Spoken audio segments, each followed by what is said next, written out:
আহলে হাদিস আন্দোলনের সাথে জড়িত আছি, সেটা আহলে হাদিস আন্দোলন মূল কমিটি বা যুব সংঘ অথবা সোনামণি কমিটি যেটার সাথে জড়িত আছি, তা আমাদের ব্যাপারে একটা অভিযোগ করা হয় যে আপনারা যে দল করেন, দলের যিনি আমির তিনি তো বেদাতি,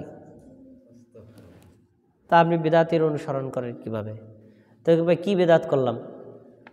বেদাত হলো আমিরে জামাত ডক্টর আসাদুল্লাহ আল গালিব তিনি বায়াত করান। তা বায়াতটা তো রাষ্ট্রনেতার সাথে খাস, তো উনি কি বাংলাদেশের রাষ্ট্রপতি নাকি? তা বায়াত করে কীভাবে? তাহলে একটা বেদাত। তাই বেদাত যে করে সে বেদাতি আমিরের আনুগত্য করা কি জায়েজ আছে নাকি? এরকম অভিযোগ কিন্তু আমাদের সালাফি আলেমদেরও আছে, কিন্তু আমি এইটাই অভিযোগ পরস্পর শুনছি, কিন্তু এটা নিয়ে গবেষণা করি নাই। আমি 10-15 দিন আগে এটা নিয়ে একটু তালাশ করছি, বায়াত সম্পর্কে যত হাদিস আছে সার্চ দিয়ে সব একখানা করছি। তারপর হাদিসটাকে একদম প্রত্যেকটা শব্দ অর্থ বিশ্লেষণ করে দেখছি যে এখানে আসলে একটু সিম্পল ভুল বোঝাবুঝি আছে। সিম্পলটা হলো, আপনারা গত মাসের জুমা আলোচনা যারা আমরা শুনছেন, একটু মনে আছে কিনা দেখেন, আমি আমিরের কথা বলছিলাম। কিছু আমির আছেন শুধু রাষ্ট্রের নেতৃত্ব করে, ধর্মীয় নেতৃত্ব করে না। যেমন ডক্টর মোহাম্মদ ইউনূস বা বাংলাদেশের আগে যারা প্রধানমন্ত্রী রাষ্ট্রপতি ছিলেন, তারা ধর্মের প্রতিনিধিত্ব করেন না, কিন্তু রাষ্ট্রের প্রতিনিধিত্ব করেন। এক ধরনের আমির পাওয়া গেল। আরেকটা হলো যারা শুধু ধর্মীয় প্রতিনিধিত্ব করেন, রাষ্ট্রের প্রতিনিধিত্ব করেন না। যেমন ধরেন হেফাজতে ইসলামের আমির, ওটা কি উনি কোন আমির? উনি কি বাংলাদেশের আমির নাকি? এটা ধর্মীয় একটা দলের আমির। তারপর এই যে যেমন জমিয়াত আহলে হাদিসের যিনি বর্তমান প্রধান আছেন, তিনিও কিন্তু একটা ধর্মীয় সেক্টরের আমির। ডক্টর আসাদুল্লাহ গালিব হাদিস আন্দোলনের আমির। এরা কি ধর্মীয় আমির, এরা রাষ্ট্রীয় আমির না। আচ্ছা, এখন বায়াতের 4টা প্রকার আছে। কিছু প্রকার যা শুধু রাষ্ট্র নেতা যারা তাদের জন্যই খাস। এক্ষেত্রেই বলা হয়েছে যে ব্যক্তি রাষ্ট্র নেতার আনুগত্য থেকে এক বিঘত সরে গেল, সে ইসলাম তার গলা থেকে খুলে ফেললো। এটা কার? এটা রাষ্ট্রীয় আমির, তার আনুগত্য করা কি ফরজ। আরেকটা হচ্ছে ধর্মীয় আমির, রাষ্ট্রীয় যদি ধর্মীয় নেতৃত্ব না করে। যেমন সৌদি আরবে যিনি বাদশাহ সালমান, তিনি ধর্মীয় প্রধান আবার কি রাষ্ট্রীয়, তিনি দুইটাই প্রতিনিধিত্ব করেন।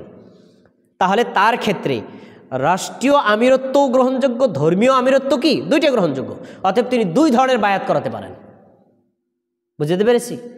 বাংলাদেশে যারা রাষ্ট্রপতি প্রধানমন্ত্রী অতীবরে হয়েছে, বর্তমান হচ্ছে, ভবিষ্যতে হবে, খুব একটা পরিকল্পিত দেখা যায় না যে এরা ধর্মীয় প্রতিনিধিত্ব করবেন।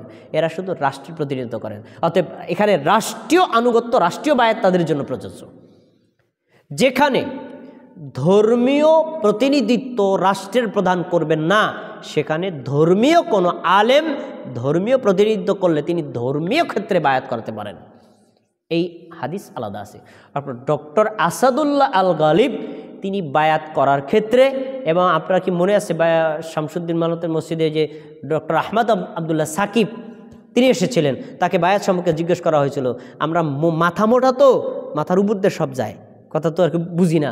উনি বলেছেন যে আমরা রাষ্ট্রীয় বায়াত করাই না, ধর্মীয় সাংগঠনিক বায়াত করাই। অর্থাৎ ধর্মীয় সাংগঠনিক বায়াত করাই এটা কখনোই বেদাতের তালিকায় হবে না। আমি আরো সহজ করে দিচ্ছি আপনাকে। ধর্মীয় আমিরের বায়াত তো জায়েজ, এমনকি আমি এখন আপনাদেরকে বায়াত করাইতে পারবো। দলিল যদি না দিতে পারি আমি মসজিদ থেকে বের হব না, আমি বায়াত করাইতে পারবো। আপনিও বায়াত করাইতে পারবেন, আপনার সন্তান, আপনার স্ত্রী, আপনার ছেলে, আপনার মেয়ের। দেখেন, আমি হাদিস দেখাচ্ছি আপনারা, বায়াতের কতগুলো স্তর আছে দেখেন। নবী সাল্লাল্লাহু আলাইহি ওয়াসাল্লামের একটা বায়াত দেখেন, সহিহ বুখারী হাদিস নাম্বার 524। এই বিষয়ের উপর স্বতন্ত্র একটা আলোচনা দরকার ছিল, সময় নাই, তাই দেখেন। নবী সাল্লাল্লাহু বলছেন, বা জারির রাদিয়াল্লাহু আনহু বলেন, বায়াতু রাসূলুল্লাহ, আমি আল্লাহর রাসূলের কাছে বায়াত করছি। শোনেন, আলা ইকামাতিস সালাত, নামাজ কায়েম করার উপর, মানে আমি নবীকে ওয়াদা করছি নামাজ পড়ব। আচ্ছা, এরপরে ওয়া ইতাই যাকাত, যাকাত দেওয়ার ব্যাপারে বায়াত করছি। নবী আপনার কাছে বায়াত করলাম, আমি যাকাত দিব। এরপরে অন্নুসহি লিকুল্লি মুসলিম, আমি নবীর কাছে ওয়াদা করছি প্রত্যেক মুসলমানের আমি কল্যাণ কামনা করব। আচ্ছা, এই বায়াত কি এখন আমি আপনাদের করাতে পারি না? আপনারা দেখেন, আমি এখন বলছি, আপনারা আমার কাছে ওয়াদা করেন যে 5 ওয়াক্ত সালাত আদায় করবেন। আপনারা বললেন ওয়াদা করলাম আমি সালাত আদায় করবো। আপনারা যাদের জাকাত আছে, জাকাত ফরজ হয়েছে, আপনারা জাকাত ফরজ আদায় করবেন। আপনারা বললেন হ্যাঁ জাকাত আদায় করব। আমরা সকল মুসলমানের কল্যাণ কামনা করবেন, আপনারা বললেন করব। এই যে বায়াত হয়ে গেছে। তা আমি এই বায়াত করাতে পারি না? তাহলে বোঝা যায় যে কি ধর্মীয় আদেশ নিষেধমূলক ক্ষেত্রেও বায়াত হয়। তো যারা মনে করে শুধু বায়াত রাষ্ট্রের ক্ষেত্রে আর কারোর জন্য না, তারা বলে এটা বিদআত। গবেষণা করতে হবে, শুধু আন্দাজে বোম মারলে হবে না। দেখেন ব্যক্তি আরও সহজ বায়াত দেখেন, নবী সাল্লাল্লাহু আলাইহি ওয়াসাল্লাম আরও সহজ করে বলেছেন। এই যেমন উবাদা বিন সামিত রাদিয়াল্লাহু তাআলা আনহু বলেন যে নবী সাল্লাল্লাহু আলাইহি ওয়াসাল্লাম কতবার সাহাবীদের মাঝখানে ছিলেন, সাহাবীরা চতুর্পার্শ্বে ছিল। নবী সাল্লাল্লাহু আলাইহি ওয়াসাল্লাম বলছেন তাআলা ওয়া সাহাবীরা দিকে আসো, আসো বায়উনি, তোমরা আমার কাছে বায়াত করবা। কি বিষয় বায়াত করব? আলা আল্লাহ তুশরিকু বিল্লাহ, তোমরা আল্লাহর সাথে কাউকে শরিক করবা না। ওয়াদা দাও, কারো শরিক করবা না, শিরিক করবা না। এবার ওয়ালা তাসরিকু, চুরি করবা না। ওয়ালা তাজনু, জিনা করবা না। ওয়ালা তাকতুলু আওলাদাকুম, সন্তান হত্যা করবা না। ওয়ালা তাতু বিবুহতান, কারো মিথ্যা অপবাদ দিবা না। এরপরে বলছেন ওয়া আরজুলুকুম ওয়ালা তাসুনি ফি মারুফিন, কল্যাণ কাজে আমার সীমা লঙ্ঘন করবা না, আমি যা বলি তা মানবা ভালো কাজে।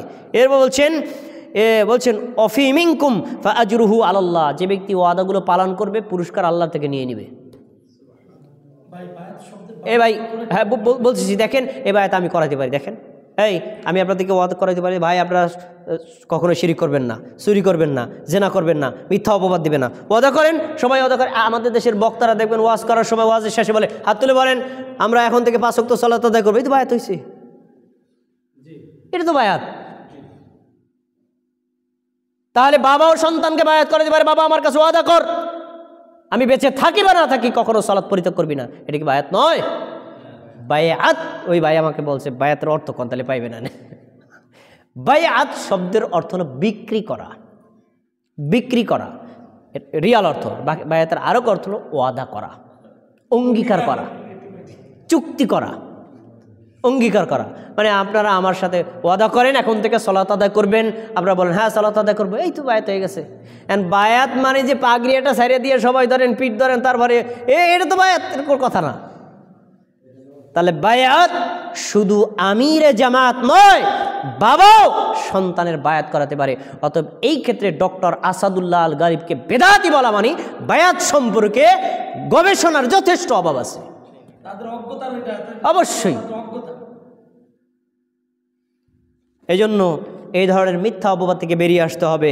আমরা আহলে হাদিস আন্দোলন করি আলহামদুলিল্লাহ, কিন্তু যে জমিয়াতে আহলে হাদিস করেন ওয়েলকাম করেন, আপনি সমস্যা কি?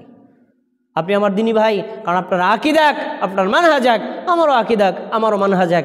আমি যাকে দাওয়াত দিতে পারি না আপনি দিচ্ছেন, আপনি তো আমারই কাজটা করছেন, আপনি তো সাধুবাদ পাওয়ার যোগ্য, কোনো সমস্যা নাই। এই জন্য আমরা পরস্পরের প্রতি হিংসা বিদ্বেষ ভুল ধারণা থেকে বেরিয়ে আসবো, একে অন্যকে ভালোবাসবো। আকীদা মানহাজ যারা এক আছে পরস্পরের সাথে ভালোবেসে আমরা দাওয়াতি কাজকে ত্বরান্বিত করার চেষ্টা করব। আল্লাহ রাব্বুল আলামিন আমাদেরকে কবুল করুন। আল্লাহ রাব্বুল আলামিন আজকের জলসায় আমরা কোরআন ও হাদিস থেকে যে কথাগুলো শুনেছি আমাদের সবাইকে ধারণ করে বিশ্বাস করে এগুলো আমল করার তৌফিক দান করুন, আমিন। আল্লাহ আপনি আমাদের এই জলসাকে কবুল করে নিন। আল্লাহ আপনি আমাদের সলাৎকে কবুল করে নিন, আমাদের ফরজ নফল আমলগুলোকে কবুল করে নিন।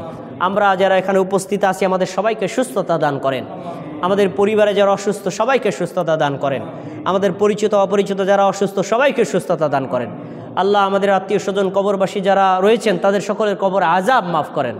আল্লাহ মজলিস যারা আয়োজন করেছেন তাদের আয়োজনকে কবুল করে নিন।